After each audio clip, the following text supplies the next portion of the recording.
And we are live.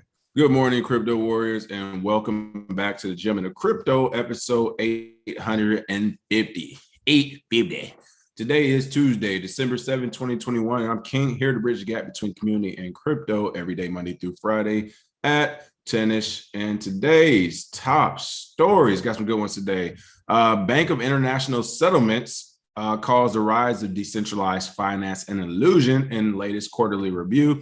Coinbase launches open source. If my computer actually load, I get the title of this. Coinbase launches open source cryptography library. Cryptography, crypto tumblers exchanges under microscope as DOJ launches new task force, and CoinDesk most influential 2021. 50 people who define the year in crypto. But first and foremost, of course, let me go ahead and pull up these prices, see what's going on in this market. I did see Bitcoin start to recover yesterday. I will admit I wasn't excited for this. I wanted to see that price stay down a little bit lower, a little bit longer. But what I will say is even if it does recover throughout this week, this weekend could possibly slap it again. Looks like we're going sideways. Now, we have seen this trading period like this, this first couple of weeks in December go sideways, and then all of a sudden just have this momentous burst toward the middle and end of it. So that remains to be seen. Of course, as the new year approaches, Bitcoin usually increases by the new year as well. So is this the bottom that we've seen last week, the 43,000 that we saw over the weekend, or is there more to go? Remain to find out. But of course, price of Bitcoin coming in at $51,631. up 6.54%. Ethereum at $4,400, up almost 9%. BNB at $589.55, up 5.72%. We have a Solana at $198, up 9.39%. Let's see, number 9, Polkadot at $29, up 12.5%. And Terra Luna up 12.11%, at $71.83. So a couple of things to look at. I'm sure you all, especially if you follow some of our trading patterns and practices. But some of these coins, if you believe them, perfect example is Solana, right? We just saw Solana at, let's say it was at $220 not too long ago. 200 was it, a few days ago before this last dip. Let me pull up the chart. But my point is, whenever you see good projects or decent projects that you actually believe in, not saying Solana is one of them, but I know a lot of people like Solana. Bitcoin's thinks that's a good Ethereum competitor as far as diversification in the short term. But when you see things like this that you know are actually solid projects, and you see the price of Bitcoin drop, and here we go. I'm actually pulling this up to see what this was at. Let's see, yesterday, 12.6. Let me see. So 12.5, we're at 200 last few days. So let's say the last peak we had was $230 for Solana. Solana is more than likely going to return to $230. So whenever you see it have a big drop, 10, 15, 20%, and it dips below that $200 mark, you can pretty much, like, you better believe in the next like 24, 48, 72 hours is going to have some type of recovery. So oftentimes if you are spread thin, the whole market's collapsing, crashing, prices are dipping aggressively. If you are in a project and you see that price dip more than 15%, so it dips 20% one day, next day it's dipping 7%, you're like, damn, I lost 27, 28% of portfolio. That second, third day is actually time to go like heavy, and it's the time to consolidate and put more money in if it's a solid project, because when it does bounce back, you'll have this quick 8% bounce back. And you can consolidate it in those certain projects, then your entire portfolio or a large portion of your portfolio will see that 8% bounce back, and that may help increase the health of it. So just something to think about when you're looking at different projects and when we're going through these dips. That's why you buy the dip, of course, and you sell at the top. You sell when everybody's getting really excited. All right, really quick, I want to give some shout outs this morning. Let's see. Goodness, what's going on? You, Remy, Wendy Nichols, Wendy, Crypto Boy, Fanteezy, Canadian Charts, Leroy J. Jerron, Crypto Vixen, Constance, BK Born, Best I, Rays, Marcellus, Goodness, Ali Pio. Yes, now we're a little bit late. So Zay is flying back out today. He will be in San Diego today. I was going to join him in San Diego, but I have an early morning in Los Angeles tomorrow. So I may not be able to join tonight, but I know he's having a meetup. I think he's doing it with Edge tonight in San Diego. So for those who are in San Diego, be on the lookout for that. Zay definitely will be there. And then again, I may be able to slide through for a couple hours later, but I highly doubt it. I'm not trying to be on the road all today and tomorrow early. So that remains to be seen. But I'll let you all know for sure. And top story of the day. I actually saw this on Twitter yesterday. A couple of people had added us on that. So thank you for shouting us out this article. But Bank of International Settlement caused the rise of decentralized finance and illusion in latest quarterly review. Now, if you remember, Bank of International Settlement is the bank of banks, right? It's the bosses of bosses. They're in charge of all the banks everywhere. And of course, their CEO or the person who's in charge, the chairman, I guess, of the BIS is Bitcoin Zay's favorite, who he calls Jigglypuff, the rotund guy who runs it. But they're coming out saying, even though the total value locked in DeFi products clips $246 billion, it has not been enough to please the BIS. On Monday, the BIS, or the Bank of International Settlement, a BIS, a financial institution owned by central banks worldwide, published a report scrutinizing the development of the decentralized finance or DeFi industry. The article opened by saying there is a decentralized illusion and DeFi since the need for governance makes some level of centralization inevitable and structural aspects of the system lead to a concentration of power and continue. If DeFi were to become widespread, its vulnerabilities might undermine financial stability. That's really what it's about. These can be severe because of high leverage, liquidity mismatches, built-in interconnectedness, and the lack of shock absorbers such as banks, since banks are now shock absorbers. I mean, listen, we're going to break this down. According to BIS, all DeFi protocols have inherent elements of centralization due to their central governance frameworks in a way similar to legal entities such as corporations. In addition, certain DeFi blockchains concentrate power at the hands of large coin holders or insiders in token sales. So they go on to talk about things we already know. But to people who don't know, this is breaking news, right? This is the Bank of International Settlements telling them, hey, guys, DeFi isn't as decentralized and as safe as you think. Yeah. Okay, we didn't know that. At present, it's geared predominantly towards speculation, investing, and arbitrage in crypto assets rather than real economy use cases, said the report. On balance, DeFi's main premise, reducing the rents that accrue to centralized intermediaries, seems yet to be realized. Okay, let's break this thing down very quickly. First and foremost, when you're talking about DeFi and being geared towards speculation, investing in arbitrage in crypto assets, banks do the exact same thing with businesses. With unproven businesses, they do the exact same thing with their friends and their family and whatever other back-end deals are going on. They do the exact same thing. They provide money, they provide housing loans, they provide business loans, they provide personal loans, all to people with unproven things, without proof of concept. So they do it time and time again. So for them to say that, hey, you all investing in this DeFi and these crypto assets are speculative, but us investing in whoever family, friend, business, or whatever isn't speculative. No, both investments are just as speculative. And then when you're talking about arbitrage, again, what's the difference between borrowing from a computer protocol and borrowing from a group of people? Because that's what the bank wants you to do. They don't want you to get arbitrage from a random internet protocol. They want you to do it through the bank. They want you to be licensed through the government. Everyone needs their taste in this thing. So first and foremost, just looking at the end of the article, like I never want to hear a bank talk about speculative investments when literally they do fractional reserve banking and take your money to put it into speculative investments. You want me to tell you how I know it's a speculative investment, what banks do? Because in 2008, those speculative investments failed. You remember the housing crisis? That was speculative.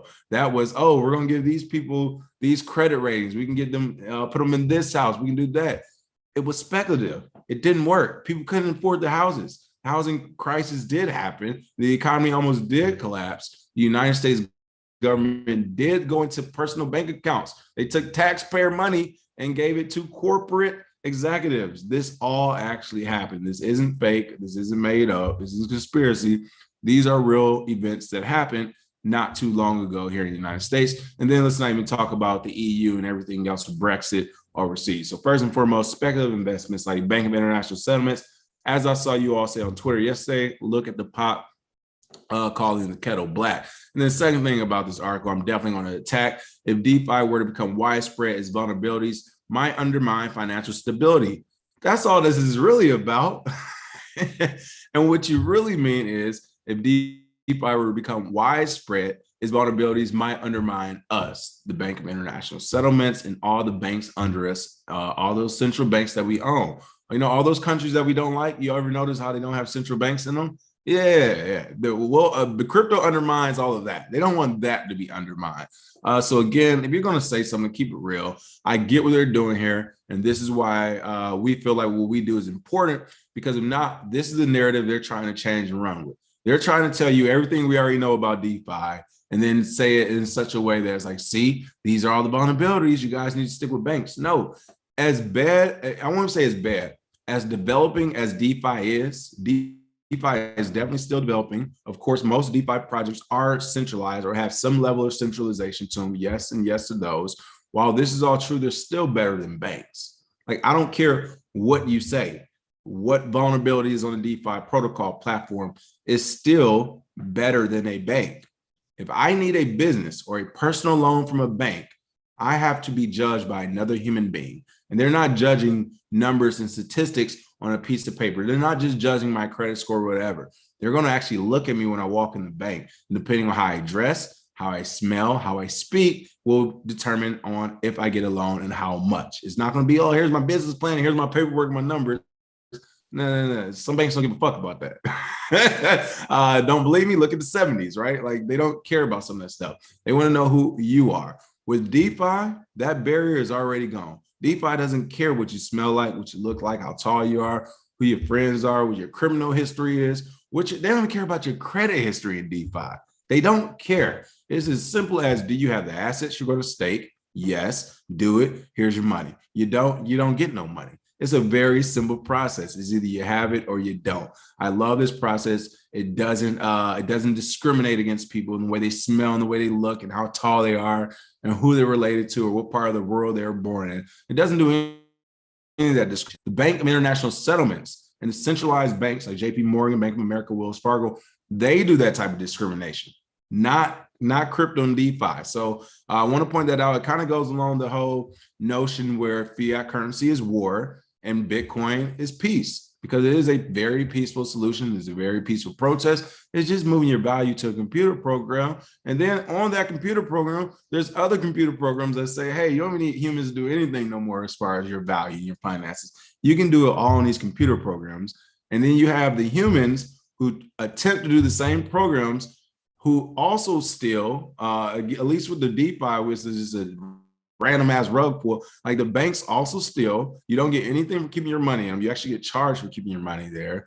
And then last but not least, again, they're trying to trick you off the street to make you feel like the DeFi sector is this big, scary, bad thing, but banks are going to be your savior. Again, like, this has been disproven so many times, but I give the Bank of International Settlements props, just like I give regulators props and all these business folks props, like at Coinbase. I give them props because the changing of the narrative is so blatant and so disrespectful. You literally have a bank telling you why DeFi is bad when DeFi doesn't have a barrier to entry. Like, literally a 5-year-old can give themselves a loan if they want it. It's hilarious, but I love it. Gotta give a shout out to BIS, the regulators, the business owners out there who are trying to change the narrative in crypto. I'm not mad at you, but you got somebody who know how to play the game in here. That's all I'm saying. And also I want to give a shout out to Jake Fever. Jake, you got to email me that link. This is Jake's stuff too, Ben Dope. One of my new favorite hoodies. I like this Ben Dope hoodie. You got the Bitcoin B right there. So shout out Jake. He hit me up with that Bitcoin shirt yesterday. Between Jake and Yimmy Yo, that Unite Africa, they're trying to make sure I get my crypto gear up. So definitely appreciate that. And once Jake sends that link, I'll put that in the description. Or if he's in the chat, Jake, go ahead and drop that link in the chat as well. And yes, Michael Kenny, thank you. VV drops now in 34 minutes. It's going to be an Avengers comic. I still myself haven't got VV because, like I said, I always point it out. And as soon as the show ends, I get the emails and I get to work. And the next thing you know, it's like 8:40. And my alarms that went off were still on do not disturb from the show. And they're like, pick up VV article, or whatever, or comic. So I'm gonna try to get a VV today or tomorrow. We'll see if I get it. But if not, I'll get one in the future.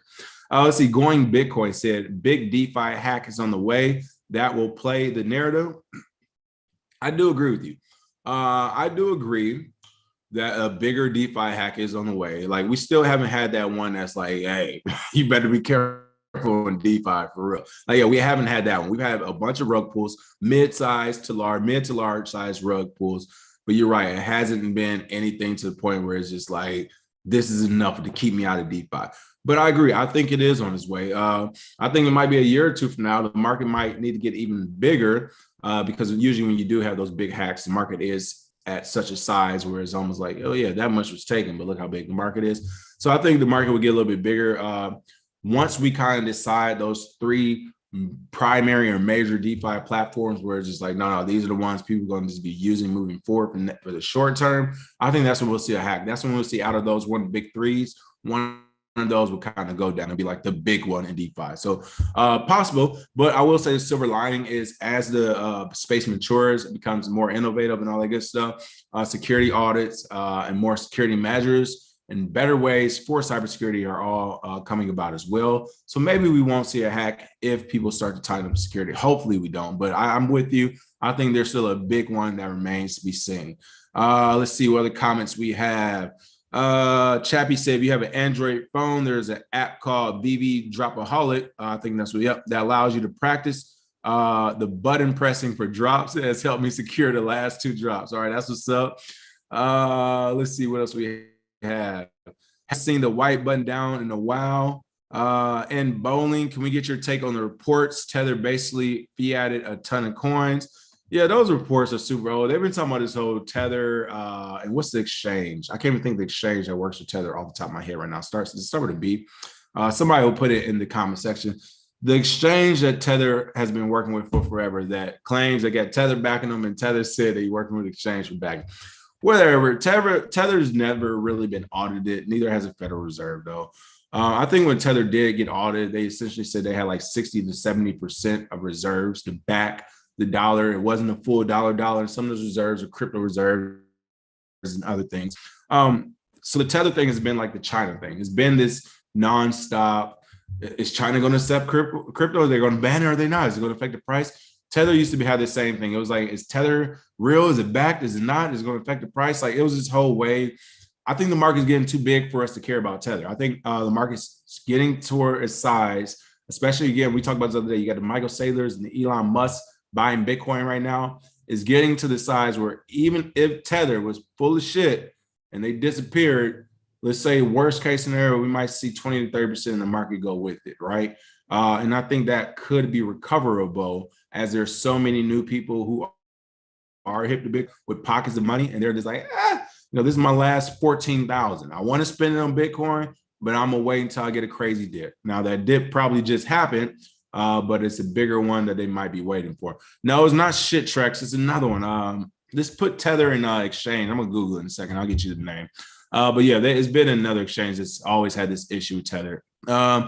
Let's see, what else do we have going on in these comment sections? Let's see. Yes, PFC Will's going on track. I'll be talking about that in a second. This new task force Biden got going on. I can't believe it. Don't get me started, but we're about to start on it.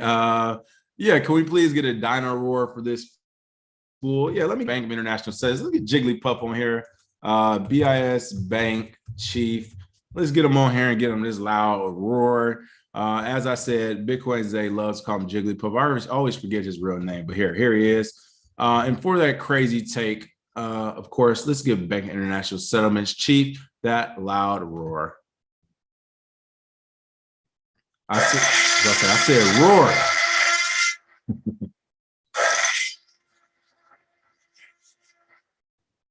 I mean, this is the guy telling you what to do with your value. It's crazy. It's crazy. But again, this is that DeFi risk and the decentralization. Ooh, they big mad. Listen, you big mad when you're going after somebody with no boss. There's no boss of DeFi, right? There's every project is doing its own thing. Some people are telling you who the team is. Some people aren't. It's hard to go after these people. So they say, you know what? We'll go after the entire industry. I'm not mad at you. I'm not mad at you. Change that narrative the best way you can. Let's see. Andre Jones, thank you for the tip. Says Zay still out playing water polo. Michael Saylor, huh? Love the show. Listen, give him a hard time when he come back. Y'all might see me on a nice little week. We can have vacation. Don't you worry. I'm putting them back to work starting tomorrow the following day, believe me. What's our view on the Bitcoin lawsuit? Yeah, we've actually talked about this things, Courtney. Courtney said, love the show. What's your view on the Bitcoin lawsuit? Does BCSV now have value? Fuck no. Listen, the Bitcoin lawsuit, excuse me, it's something that was a joke. Craig Wright, of course, is trying to claim fame to Bitcoin. Here, we should have his bots here in a second. It's good for the algorithm. I mentioned his name. Craig Wright, it's based, for those who don't know, this guy named Craig Wright, who's been in the space for a little bit, claims he invented Bitcoin. Everyone is already saying, like, through the evidence, this is false. He's not telling the truth. And if he is telling the truth, then why doesn't he use the origin wallet? For those who don't know, the origin wallet of Bitcoin, like many other projects, has a lot of crypto stored in it. The origin wallet for Bitcoin has hundreds of millions of dollars in it. So it's like, well, why don't you just use the origin wallet? He said he forgot the password or something, blah, blah, blah. The guy's full of it. However, he had one court actually believe him. And here was the problem with that to begin with when he was doing that lawsuit or was trying to prove that Bitcoin was his. What we were talking about, all you needed was for one judge to say yes, to set that precedent. And he found that one judge to say yes. But by and large, no. I don't think that would change anything with Bitcoin. I think the community, because here's the thing about Bitcoin. Let's just say every court in the world say, yes, Craig Wright is the owner and inventor of Bitcoin. Fine. Consensus mechanism. I don't like him being the owner and being in charge. I'm sure many others don't. You could literally just fork the chain and say, fine, that's Craig Wright's chain right here. We'll just do this one. In fact, he actually tried to do that, which is why you have Bitcoin CSV or whatever you call it now. That is him forking the chain because consensus did not believe him. If everyone believed Craig Wright was the inventor, we would have been using Bitcoin SV or wherever the fuck he invented, but that's not what happened. This is what really happened. SegWit happened, of course, the whole New York agreement. They're trying to fork Bitcoin off to corporate interests, which included the likes of people like Craig Wright, Brian Armstrong from Coinbase. You had Vinny Lingram from CivicKey. You had all these 50 different names and groups in there. All the big groups in Bitcoin already. All the ones who get invited to the congressional meetings to talk to Maxine Waters. All those same people were part of this fork to try to have this corporate Bitcoin. It didn't work. Consensus won out. It didn't work. Everyone said, no, we're not going to do that. SegWit happened. Of course, Roger Ver made Bitcoin Cash. When Roger Ver made Bitcoin Cash, Craig Wright went with him. And so did Jahan Wu from Bitminers or from Bitmain, the miners, Bitcoin miners. So if he was the real Bitcoin, if he was the real Satoshi, if he created Bitcoin, why would he go to Bitcoin Cash? It doesn't make sense. But let's just go along the story. Fine, you're the real one. You go along Bitcoin Cash. You start beefing Roger Ver, and then you and Jahan Wu fork that to create Bitcoin SV. Again, he's the real Satoshi. He created Bitcoin, yet he's going to go to Bcash and then Bitcoin. As we know, what it is a person who's been in the space for a very long time, who's very knowledgeable about what they talk about the history of the space, cryptography as a whole, and the projects, including Bitcoin. They're very knowledgeable. They're way more knowledgeable than the average person because they've been here so long.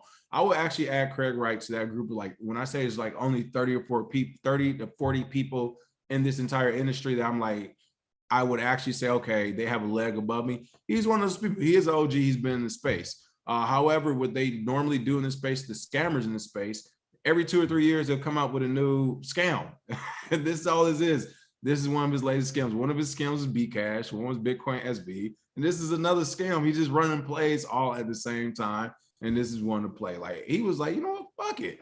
Why would I create another crypto when I could just tell people I'm Satoshi? He's never going to, they will never show them their faces anyway. I get one judge to agree on this.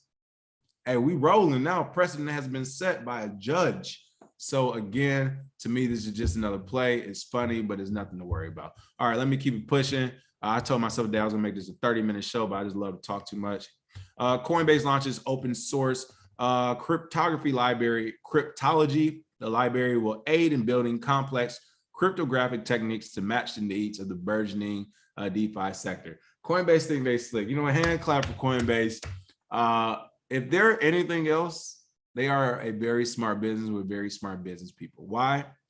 What other way would you want to literally cripple technology, like not technology, cripple competition, than to just release the launch codes, man? Like, you build up your business, you get in good with the regulators, you do everything the proper way, you establish SOP, standard operating procedures. If you want this type of exchange, you need these type of licenses, you need to go through these type of regulators, you need to do X, Y, and Z to make this work. It's a lengthy 1.5-year process now. You have to have your checks and balances. Like, becoming an exchange is a thing. When I did, though, when Brian Armstrong did, it was as simple as picking up the phone and selling some friends some Bitcoin, right? Oh, you gotta love America. But I say all that to say, once you've established your business as to where Coinbase has, what better thing to do next than to make sure there ever will be competition?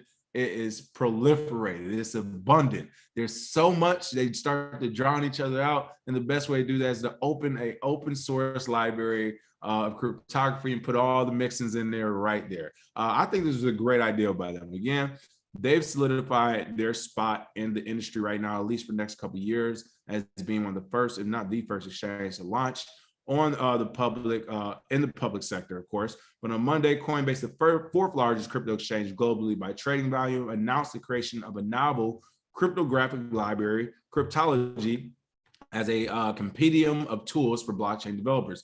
These include secure, audited, and easy-to-use APIs, as well as a repository of common issues and lessons learned throughout the history of crypto. Without cryptography, cryptocurrencies such as Bitcoin would be digital lines of code that anyone can copy and paste. It will be easily replicatable.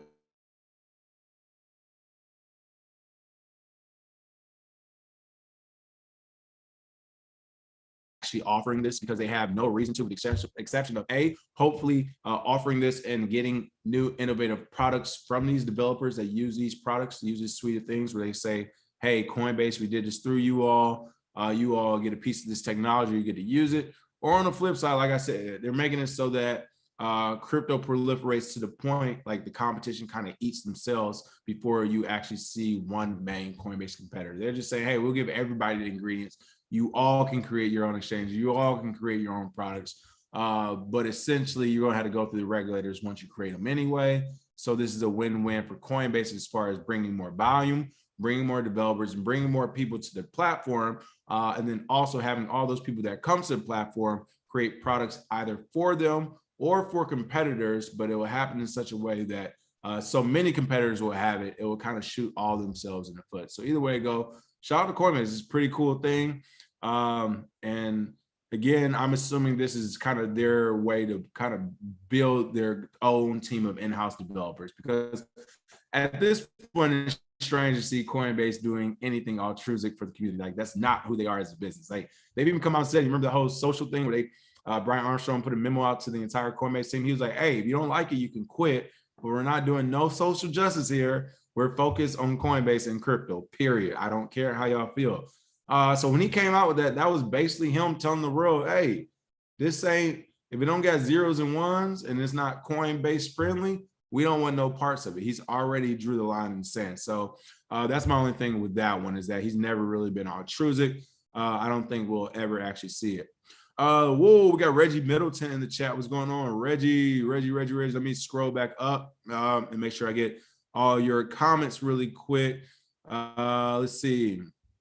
All right, we got Reggie. Say, I was granted a U.S. patent today covering DeFi, Lightning Network, and sidechain. Hey, Reggie, you know you got to come on Friday, my man, and break that news for us. We appreciate that. Shout out to Reggie Middleton. Say, now you have to think about how important altcoins are. Consider needing Berry tokens to use a Lightning Network or a Bitcoin sidechain. Things to ponder. Reggie, that would be, forget Soulja Boy.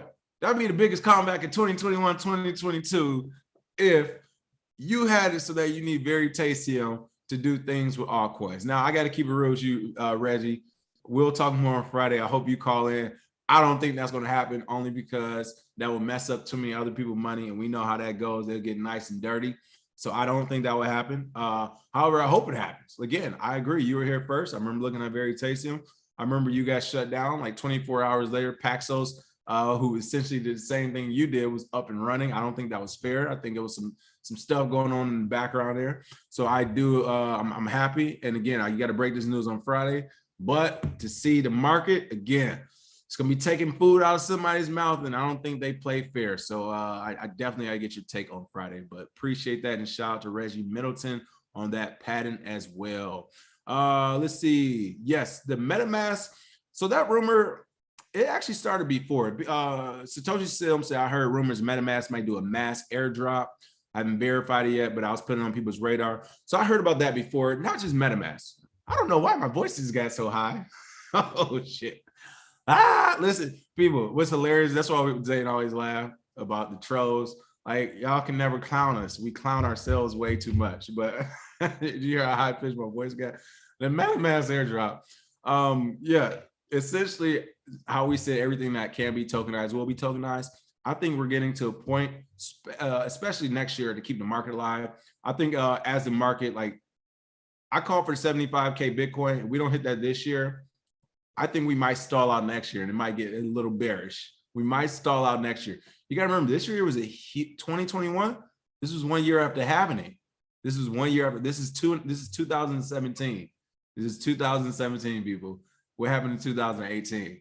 So in 2018, we'll bring about some type of NFT or DeFi regulation. It's going to come from somewhere. So with that being said, we might have stressed this market out already. We'll see. But yeah, everything that can be tokenized will be tokenized. Everything that can be airdrop will be airdrop. I think we'll see a lot of retroactive airdrops going into next year, especially if the market stalls out. We start going sideways, or even worse, to go into a bear market, expect to see airdrops. Projects are going to do what they can to keep volume and to keep people interested. And one of the best ways to do that, if you haven't already done it, especially early on in a bear market or something like that, is an airdrop, or even the talks of want to keep people involved. So MetaMask is definitely prime for one. The only thing about it would be, what would you use the MetaMask tokens on, right? Who knows? But I know a lot of people use MetaMask. So if they did an airdrop, I mean, people, that might be like airdropping $100 million to the crypto industry. Like, that would be a huge one. So I don't know if that would happen or is even possible. I mean, that would be a big airdrop, unless you literally had to make it worth almost nothing. But I don't know. That would be a big one. I know MetaMask did do an airdrop. Y'all might not see me on this show for a good 2 or 3 months, baby. All right. It's going to be crazy. All right. What else we have? Crypto, tumblers, exchanges under review, under microscope, as Department of Justice launches new task force. That is right. Wah, wah, wah. For one, like, what war or task force has the U.S. won? Like, what happened to the war on drugs? No, you can buy weed in California. Heard in Oregon, you can buy anything or it's decriminalized or whatever. So, what happened to the war on alcohol? Oh, okay, my fault. Oh man! Under the pretext of holding corrupt actors accountable, the new task force will address crimes related to the criminal misuse of cryptocurrency. That's what I'm talking about. Hey, listen, even Cointelegraph, because here's the truth. All these news people be watching this too, first and foremost. So shout out to Cointelegraph, CoinDesk. That's why they don't say nothing about us using their articles. They be using some of our stuff too, so it's fair. But here's what I love to see when I start reading these articles. The first sentence is pessimistic. The first sentence is realistic. The first sentence is questioning under the pretext of holding corrupt actors accountable. That's what I'm talking about. Call them out. The new task force will address crimes related to the criminal misuse of cryptocurrency. Oh man, the Biden administration has introduced a 5-pillar strategy to counter corruption as a part of the core United States national security interests. What did I keep telling you all? Listen, this is how I know. Look, I'm not making stuff up. I know what I'm talking about. National security, people. That's why I keep telling you. It will be under the guise of national security. That's why retail investors can't have crypto. Like, you can't have Bitcoin. That's a national. If you all have 100,000 plus in Bitcoin, that is a national security problem. Like, there are things you will no longer do. You won't listen to the government the same way. You won't go to work the same way. You won't do things the same way. You get $500,000, $1 million plus in crypto, you're not listening. You're not doing things the same way. So I agree with them. This is a national security interest. I've been saying it for a long time that they will use this, but it's only a national security interest because they're thinking old school. They're still thinking there has to be a winner, there has to be a loser. Somebody has to be in charge. You know, well, us humans have to be on top of these other humans. And it's like, if they start thinking win, win, win, which everyone can win in crypto, then it will not be a national security interest. It literally won't. It won't. But if they keep thinking it's us, federal government against you civilians, then yes, there will be an issue. There will be a big issue. But the strategy involves establishing a new task force to address potential illicit activities on crypto exchanges and other services that can serve as avenues for money laundering, right? They want to protect you. Here's what's funny about the news stories. And this is why I love doing this. And they make this so easy for me. You mean to tell me the same day, within the same 24, 48 hours, the Bank of International Settlements, the Bank of Banks, comes out and says that DeFi is an illusion. All this bad stuff about DeFi. In that same 24, 48 hour period, we established a task force with crypto. You know, I'm the only one to see it. The Bank of International Settlements, JP Morgan Chase works for these guys. Bank of America, Wells Fargo, Wall Street. We've seen what Wall Street can do in New York. They come out and they go after DeFi. And in the same 24 hours, they also have a task force from the United States government. It's probably, you know what? It's a coinky dink. It's a coinky dink. But anyway, with the motive to enhance enforcement of anti-money laundering regulations, as well as criminal and civil laws, the federal government plans to implement new tools for investigating and prosecuting money laundering offenses, specifically for cryptocurrencies. Pillar 3, holding corrupt actors accountable, highlights Department of Justice will utilize a newly established task force and national cryptocurrency enforcement team to focus specifically on complex investigations and prosecutions of criminal misuses of cryptocurrency. First and foremost, here's the thing. I'd rather you establish a task force and go after criminal misuses of regular things, of regular stock market stuff, or regular fiat currency, of regular government. That's A. B, I have to ask a question. Who asked for this? Again, retail investors, constituents, taxpayers aren't asking for it. It's 10 to 20 people who are the owners of banks who are asking for it. The Bank of International Settlements, Jigglypuff got with Dino the Diamond, got with his other friend.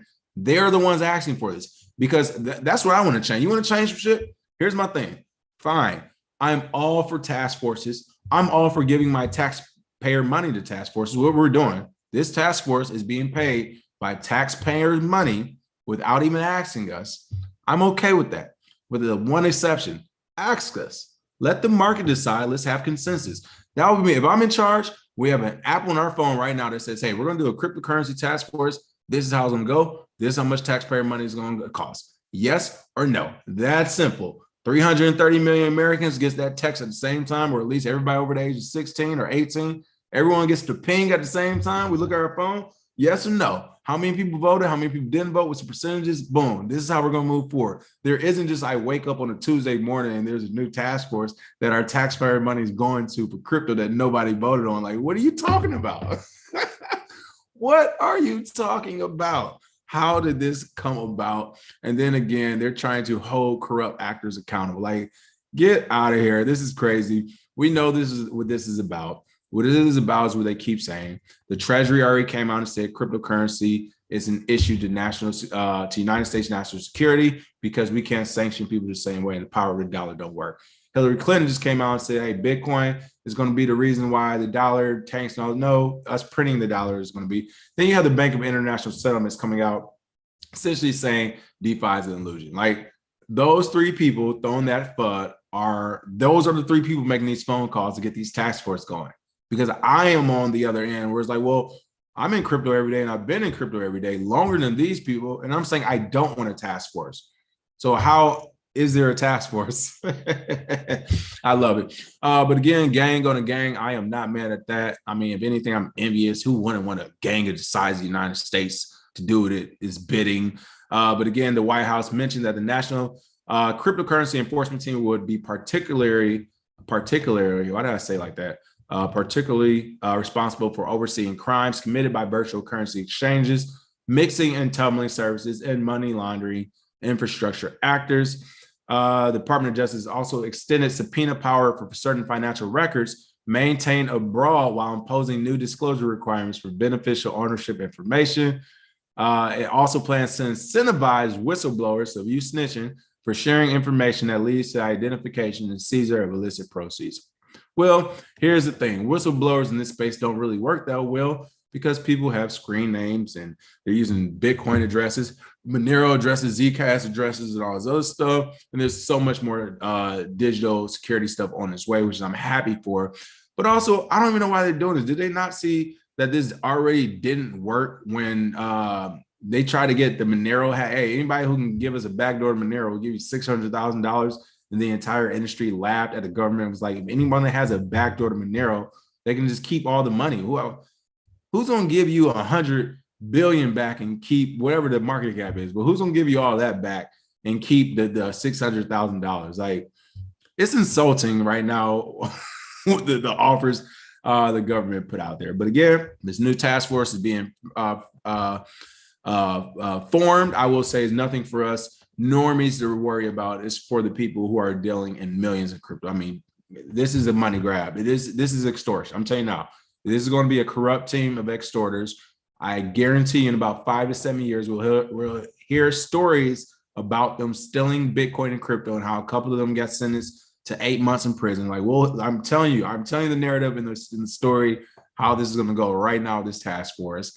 They'll shame a couple and then the task force will just grow and it'll be swept under the rug. But in the short term, it's extortion. It's only going to be for people with money. They don't care about your paltry 15, 10K. No. They want that. Oh, you did 50 million this year. Did you report that? You did 13 million. You did 14 million. They want those numbers because from there they can get the money.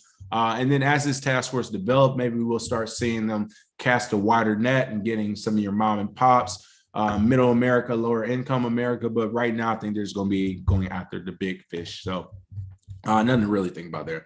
And last but not least, want to take a quick peek at Coinbase most influential 2021. They haven't released everyone, so still hope. Maybe they'll put their own in-house Bitcoin Day in here.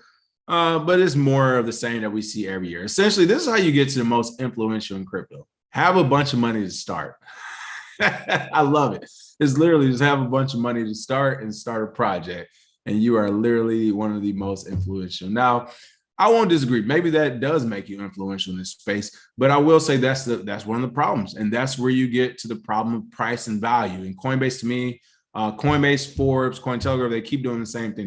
They're conflating price with value. They're conflating influential with valuable, with the money, the worth, the net worth with influence. Again, I think that's a mistake, but let's go ahead and take a quick peek. For their top 10, of course, they had Sam Bankman-Fried, CEO of FTX. Again, becoming rich, crypto's richest and cleverest 20-something. I would say, like, I want to call SBF the most influential.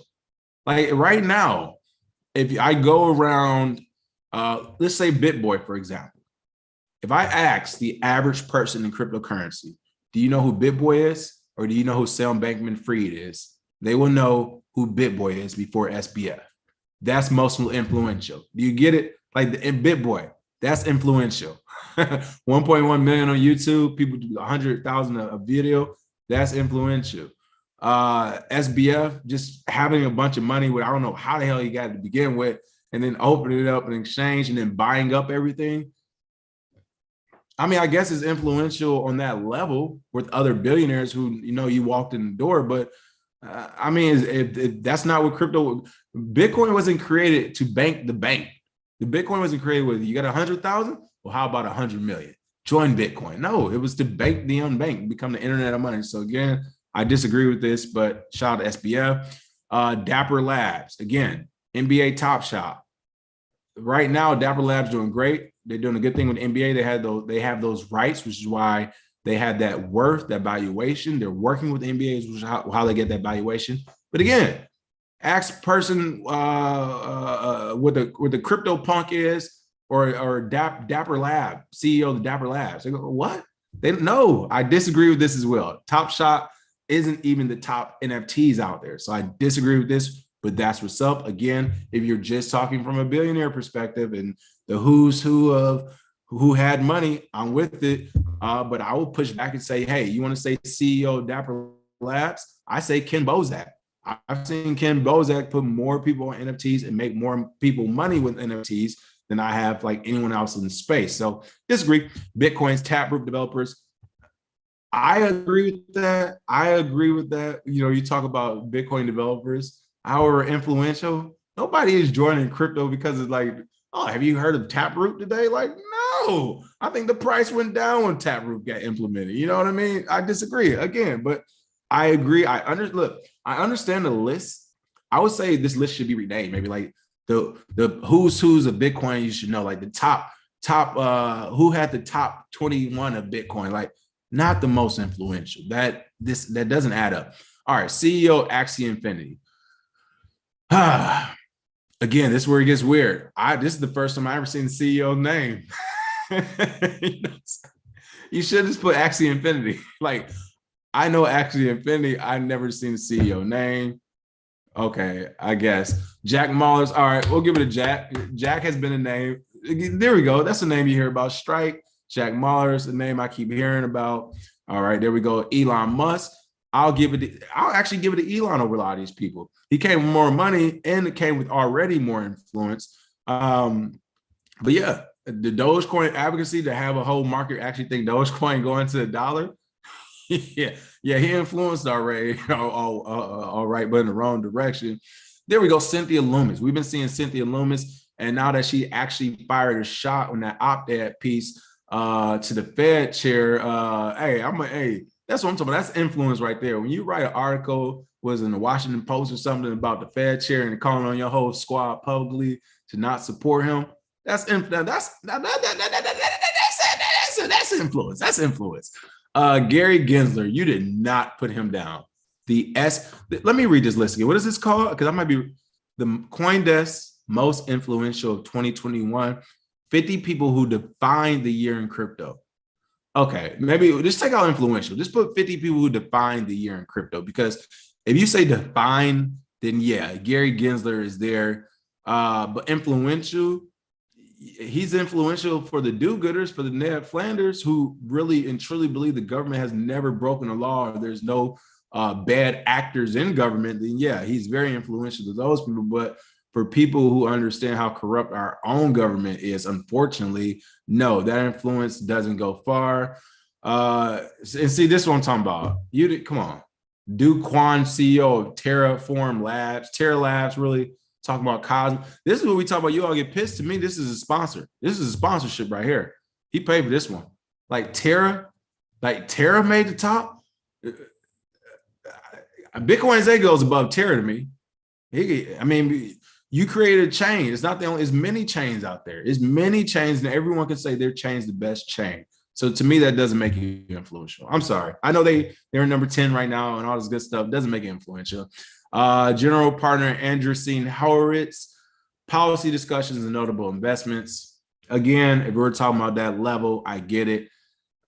Again, if I were to put my list together, the most influential influence, it'll be a different list for me. These people do influence people. They influence, what I will say, they influence a small amount of people who unfortunately get to make most of the decisions, even though the decisions they make technically do not affect the crypto market. They only affect the crypto market because they're being enforced with violence. Like the decisions those people make, they're being enforced with the police, with government and regulators, and the military and National Guard. They're not being enforced with code and consensus mechanisms. They're being enforced with force. So just want to throw that up there. And then you have the top 40, the top 10, 40 after that. There we go. The creative lead behind the Bored Ape Yacht Club. I'm with that one. Let's see. And a few of these other ones, not really. I'm not really with it. All right. There we go. Mayor Suarez. If anything, he should be in the top 10. Mayor Suarez. I'm with Mayor Suarez, Miami mayor, of course, Miami coin. I actually give it to Mark Cuban, even though Mark Cuban has been so anti-Bitcoin so much, that kind of should cancel each other out. Like, you can't be rookie of the year after you've been in for 3 years just because you finally decided to flip. It's sets. Like, no, dog, you was on the other side, stay over there. But by and large, it's going to be more of the same circle jerk list. They did say they're only putting out these top 20 now, and the last 30 will be out later. So hopefully we see somebody like Bitcoin Zay on the list, or actual and people who have been influential in the market.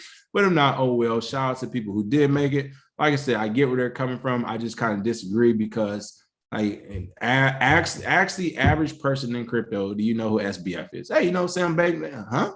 You heard of FTX Arena? Huh? You heard of crypto.com Arena? Huh? You talking about the house Kobe built? Like, nobody knows these things yet. Nobody knows these things. So I disagree with a lot of those, but shout out to them anyway. Last but not least, let me look at a couple of quick comments. I thought I was going to be in and out. Ended up being in all day.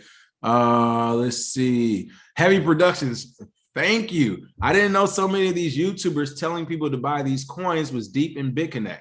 Would you believe if I told you a lot of project founders that you all love actually on this channel, some of these project founders were actually in BitConnect too. And would you believe I've seen them in news articles since then. I've seen them on panels. They're in Clubhouse. They're everywhere. And I'm just like, y'all was just telling people to buy BitConnect and now y'all teaching this shit? All right. And that's why I made that point that one day where I said today, there's only 30 or 40 people I'm trying to listen to in this space. Like, believe me, if I start pulling, I got the receipts, people. It's a lot of your favorites in here too. It's a lot of your favorites. I got receipts on many people who actually don't know what the hell they're talking about. They just found one or two good ways. They've been riding it. People been following them. And I'm not going to stop nobody hustle. That's why I don't say nothing. It ain't for me to stop. But yeah, a lot of people like, come on. We always name the people we tell you to follow and watch in this space. It's like literally 30, 40 tops. It's not that many. Let's see. Gil Remy said, I saw the video with the crypto quiz the other day and they asked who's the greatest crypto all time. And they said SBF. I didn't know who that was. I've only been in space this year. They say he was the greatest crypto trader of all time. That's crazy. Bank the unbank. Exactly. Bank the unbank or unbank everyone. Either works. Which do you think is better? I think bank the unbank or unbank everyone. I would say bank the unbank because at the end of the day, having a Bitcoin wallet, you're still your own bank. So I'm not going to say you're actually not a bank itself. Michael Kennedy said Bitcoin should go back to the bottom. Because Larry said he started from the bottom. Now, while I kind of agree, I'm not really I'm not a huge fan of his, like some of the stuff as far as the alts and everything. But he is influential. Like he has a huge audience. Reggie Middleton, good point. Who is the most influential? It should be by the end of next quarter. Great point as well. We still got 2-3 more weeks. Anything can happen in this space. I'm with Reggie on that. Last couple of quick comments. Said that like tax is looking like kings. Thank you, Crypto City. It's all good. I think we've all had an understanding now. If the like tax is low in the mornings, I go back to sleep. If it's if it's acceptable, we do the show. So tomorrow morning I wake up, it's like 80 likes on there. I'm calling it a day. If I wake up tomorrow, it's a couple hundred, we in business. So we'll see what happens. Let's see. All right. Other than that, that is the show for today. Make sure you smash that like and share. If you haven't already, see, I just missed the VV drop right now. The VV drop literally just happened. Damn it, I missed another one. If you haven't already, make sure you get that masterclass. And if you're in San Diego, check out Bitcoin Day. He'll be there for sure tonight. And again, I'll try to make it, but I do have an early day in Los Angeles tomorrow, so it might not happen. And then be on the lookout for Twitter. We'll make sure we let you know if we do have a show as well, because again, Bitcoin's there will be running around. So other than that, make sure you smash the like and share, and we will see you all